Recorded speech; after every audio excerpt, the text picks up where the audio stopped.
في لحظة ما هتقرر تمشي، هتقرر تبعد، هتقرر تبطل تستنى رسالة عمرها ما هتيجي، وهتقول لنفسك أنا خلاص تخطيت. بس خليني أقول لك حاجة محدش بيقولها: التخطي مش النهاية، التخطي هو أول يوم في معركة جديدة.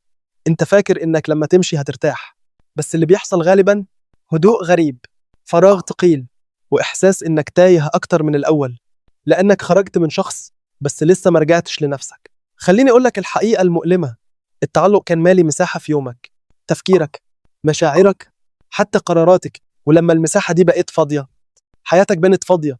وده أخطر وقت. ليه؟ لأن فيه ناس في المرحلة دي بتعمل أكبر غلطة في حياتها: يدخلوا علاقة جديدة بسرعة، مش حبا، تعويض، وكل تعويض بيعيد نفس الألم بشكل مختلف.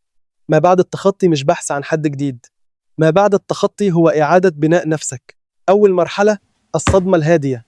هتحس إنك مش عارف تعمل إيه، مفيش حد بتكلمه طول اليوم، مفيش رسالة مستنيها، مفيش توتر، والدماغ تبدأ تلعب بيك، تفكرك بالذكريات الحلوة بس، تمسح كل التعب، وتخليك تقول يمكن كنت ظلمته، يمكن أرجع أحاول. خلي بالك، الحنين مش دليل إنك محتاج ترجع، الحنين مجرد عادة بتسحب منك. تاني مرحلة مواجهة نفسك. دي أصعب مرحلة، لأنك لأول مرة هتسأل السؤال اللي كنت بتهرب منه: أنا كنت متعلق ليه؟ هل كنت محتاج اهتمام؟ هل كنت خايف أبقى لوحدي؟ هل كنت شايف نفسي قليل وعايز حد يثبت لي إني مهم؟ اسمعني كويس، لو ما جاوبتش السؤال هتكرر نفس القصة مع شخص جديد، بنفس التفاصيل، بنفس النهاية. ثالث مرحلة إعادة ترتيب حياتك. ما بعد التخطي لازم يكون في حركة، مش علشان تنسى، علشان تفتكر نفسك. ارجع للحاجات اللي كنت بتحبها، الرياضة اللي تركتها، الطموح اللي أجلته، الصحاب اللي بعدت عنهم. كل مرة تختار نفسك بتسترجع جزء من كرامتك. رابع مرحلة بناء احترامك لنفسك. خلينا نتكلم بصراحة، أنت في لحظة من اللحظات قبلت حاجات أقل من اللي تستحقه، استنيت زيادة، بررت زيادة، تنازلت زيادة.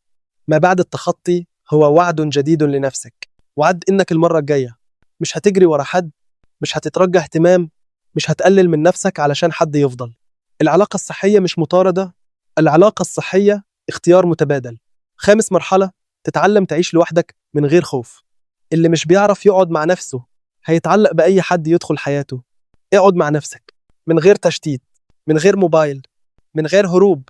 في البداية هتحس بوحدة، بعدها هتحس بسلام، وهنا بس تكون بدأت تبقى جاهز. طب إمتى أعرف إني فعلا تخطيت؟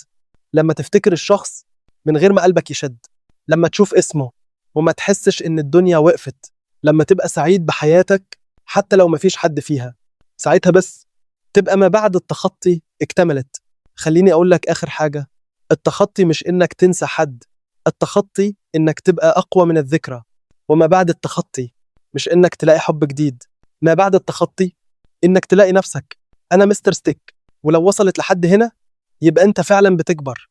اشترك في القناة، فعل الجرس، واكتب لي في الكومنت إيه أكتر حاجة فقدتها في نفسك وعايز ترجعها. أشوفك في الحلقة الجاية.